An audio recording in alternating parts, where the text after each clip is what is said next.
Hello friends, welcome to AS classes with smart studies. Friends, आज हम literature की दुनिया के महान शख्सियत जॉन कीट्स की बायोग्राफी डिस्कस करेंगे।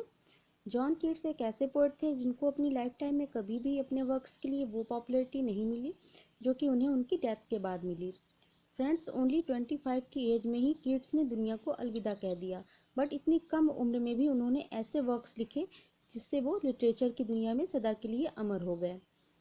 John Keats is the second generation of romantic poet along with P.B. Shelley and Lord Byron. John Keats जो थे सेकंड जनरेशन के रोमांटिक पोएट थे along with PB Shelley and Lord Byron. ये आपके second generation के romantic poet थे। And in the first generation we regard Wordsworth, Coleridge and Southey. ये आपके फर्स्ट जनरेशन के रोमांटिक पोएट थे। इनका बर्थ हुआ था 31 अक्टूबर 1795 में। बर्थ प्लेस था इनका मूरगेट, लंदन। डेथ इनकी हुई थी 23 फरवरी 1821 में। फादर का नाम था इनके थॉमस कीट्स, जो कि एक स्टेबल कीपर थे। मदर थी इनकी Francis Keats.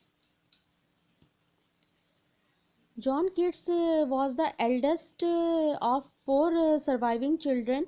His younger siblings were George, Thomas and Francis Mary. John Keats अपने चार भाई बहनों में सबसे बड़े थे। उनके यंगर सिबलिंग्स का नाम था George, Thomas and Francis Mary. अब हम इनकी लाइफ के इम्पोर्टेंट फैक्ट्स देख लेते हैं। In 1803, Keats began his studies at a small school in Enfield, England, run by a man named John Clark. 1803 में कीट्स ने अपने स्टडी को स्टार्ट किया। इंग्लैंड के इनफील्ड में छोटे से स्कूल में अपनी स्टडी को स्टार्ट किया, जो कि ये स्कूल चलाते थे जॉन क्लार्क नाम के एक शख्स चलवाते थे। Their headmaster sons Charles Cowden Clarke makes his friend and mentor who aroused his literary career. जहाँ के जो है वो हेडमास्टर जॉन क्लार्क थे, उनका बेटा जो था चार्ल्स काउडन क्लार्क, इनके बहुत अच्छे दोस्त बन गए। इनके मेंटर भी थे जिन्होंने इनकी लिटरेचर के प्रति इनकी जो फीलिंग्स थी उसको जगाया। इन अप्रैल 1804 when he was 9 years, his father died from a skull fracture suffered when he fell in his horse. इन अप्रैल 1804 में जब कीट्स 9 ईयर्स के थे तब इनके फादर की डेथ हो गई। कैसे हुई? स्कल फ्रैक्चर से। ये घोड़े से गिर गए थे तो इनके स्कल में, इनके जो खोपड़ी होती है उसमें इनके फ्रैक्चर हो गया, जिससे इनके फादर की डेथ हो गई जब जॉन कीट्स 9 ईयर्स के थे। कब हुई? 1804 में। अब इन मार्च 1810 में जब किड्स 15 ईयर्स के थे तो इनकी मदर की डेथ हो गई। मदर की डेथ किससे हुई थी? ट्यूबरकुलोसिस से। फ्रेंड्स, ये ट्यूबरकुलोसिस जो है इनकी फैमिली डिजीज भी कह सकते हैं। इनके भाई टॉम थे, उनकी डेथ भी ट्यूबरकुलोसिस से हुई थी। इनकी मदर की डेथ भी ट्यूबरकुलोसिस से थी। एंड खुद किड्स की भी डेथ ट्यूबरकुलोसिस से ही हुई थी। Childrens were in the care of their grandmother Alice Jennings and at Edmonton. अब जब पेरेंट्स नहीं थे तो अब चिल्ड्रंस जो हैं वो अपनी ग्रैंड मदर एलिस जेनिंग्स थी, उनके पास गए, उनकी देख रेख में गए, जो कि एडमॉन्टन में थी। Keats earliest attempt in verse is the imitation of Spenser on 31 October 1813। Keats का जो सबसे अर्लीस्ट अटेम्प्ट था वो वर्स में था। क्या था उसका नाम? Imitation of Spenser on 31 October 1813। ये 31 अक्टूबर जो इनकी बर्थ डेट भी है, एंड 31 अक्टूबर को इनका फर्स्ट अटैम्प्ट भी था। क्या था अटैम्प्ट का नाम? Imitation of Spencer. ये एक नोटेबल बात है कि आप लर्न कर सकते हैं कि 31 में इनका बर्थ भी हुआ था, 31 में इन्होंने अपना फर्स्ट अटैम्प्ट भी किया था। And 1815 register himself as a medical student at Guy's hospital London. And 1815 में इन्होंने अपने आप को रजिस्टर किया मेडिकल स्टूडेंट के लिए गाइज हॉस्पिटल लंदन में। 1816 फर्स्ट पब्लिश्ड पोएम ओ सॉलिट्यूड एक सोनेट थी इन ले हंट्स मैगजीन द एग्जामिनर। 1816 में अब इनका जो फर्स्ट पब्लिश्ड वर्क आया ओ सॉलिट्यूड, जो एक सोनेट था, ले हंट की मैगजीन थी द एग्जामिनर, उसमें पब्लिश्ड हुआ था। अब हम लोग नेक्स्ट देख लेते हैं। 1816 में ही इनका एक अनादर सोनेट और आया, on first looking into Chapman's Homer. ये इनका जो एक सोनेट और था वो 1816 में ही आया था। 1816 got registered medical license but announce that he would be a poet not a surgeon. 1816 में ही इन्होंने अपने जो रजिस्टर किया था मेडिकल लाइसेंस के लिए वो उनको मिल गया, बट उन्होंने अनाउंस किया कि मैं एक पोएट बनना चाहता हूँ, ना कि एक सर्जन। 1817 first poetic poems. इनका 1817 में इनका फर्स्ट पोएटिक वैल्यूम आया जो कि पोएम्स नाम से आया। It contain I stood tiptoe and sleep and poetry. इसमें I stood tiptoe and sleep and poetry जैसी पोएम थी। This volume is critical failure, but जो ये वैल्यूम था पूरी तरह से फेलियर रहा इनका। Keats had some attraction towards Isabella Jones, met first time in May 1817। Keats had some attraction, Keats जो थे उनका फर्स्ट अट्रैक्शन क्या किनसे था? Isabella Jones. Met first time in May 1817, जिनसे वो पहली बार 1817 में मिले थे। The eve of Saint Mark's, the eve of Saint Agnes and bright stars are dedicated to Isabella. ये तीनों वर्क हैं इनके, इन्होंने ये कहते हैं इसकी जो थीम्स थी वो इसाबेला ने ही सजेस्ट की थी, और ये वर्क उन्होंने इसाबेला जोन्स को ही डेडिकेटेड किए थे। The lyric hush hush o sweet Isabella is also for Isabella. जो ये लिरिक था ये भी उन्होंने इसाबेला जोन्स के लिए ही डेडिकेट किया था। 1818 November he met Frances Fanny Brawne. अब ये 1818 नवंबर में किनसे मिले? फ्रांसिस फैनी ब्राउने से मिले। ला बेला ला डेम सेम्स मर्सी reflect his failure in love towards Fanny Brawne. जो ला बेला ला डेम सेम्स मर्सी थी वो उनकी एक जो फैनी ब्राउने से उनका जो लव में फेलियर हुआ उनका, वो एक उसकी एक झलक दर्शाता है। Love is my religion, I could die for that, I could die for you.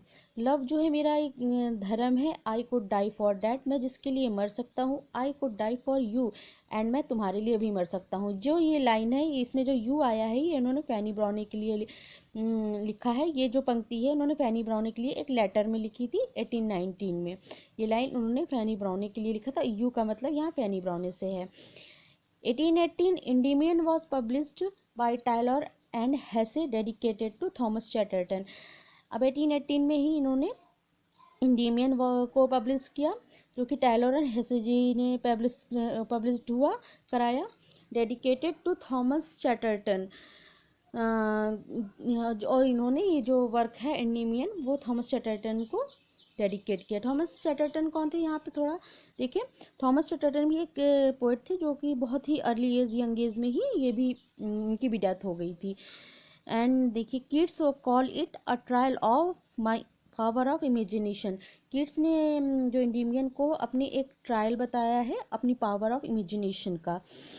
Endymion was strongly criticised by John Wilson Croker. Endymion जो है बहुत ही बुरी तरह से क्रिटिसाइज्ड किया गया John Wilson Croker in Quarterly Review. John Wilson Croker ने इसको क्वार्टरली रिव्यू अपनी magazine, and John Gibson Lockhart ने इसको क्रिटिसाइज किया ब्लैकवुड मैगजीन में।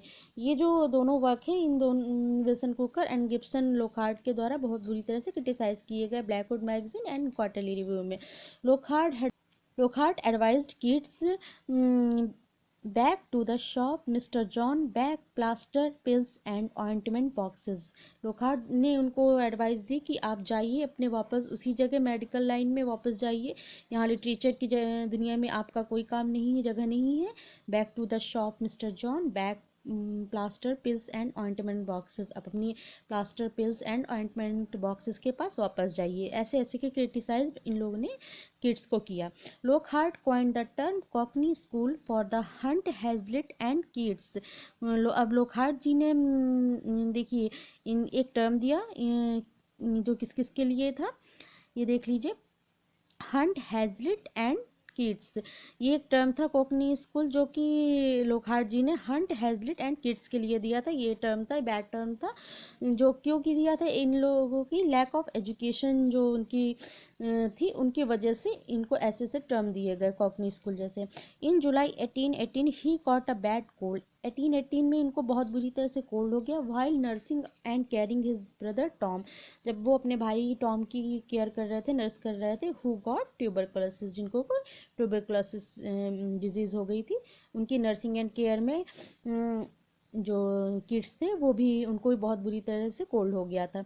Doctor said to move a warmer climate, doctor ने उनसे कहा कि एक वार्मर क्लाइमेट में जाने को, बिकॉज जो आने वाली इंग्लैंड की सर्दियाँ थी वो उनके लंग्स नहीं झेल पाते, इसलिए उनको ये डॉक्टर ने सलाह दी कि आप एक वार्मर क्लाइमेट में जाइए। So at this advice Keats moved his friend Joseph Severn, इनकी डॉक्टर की एडवाइस पर किड्स इटली चले गए जो अपने दोस्त जोसेफ सेवन के पास।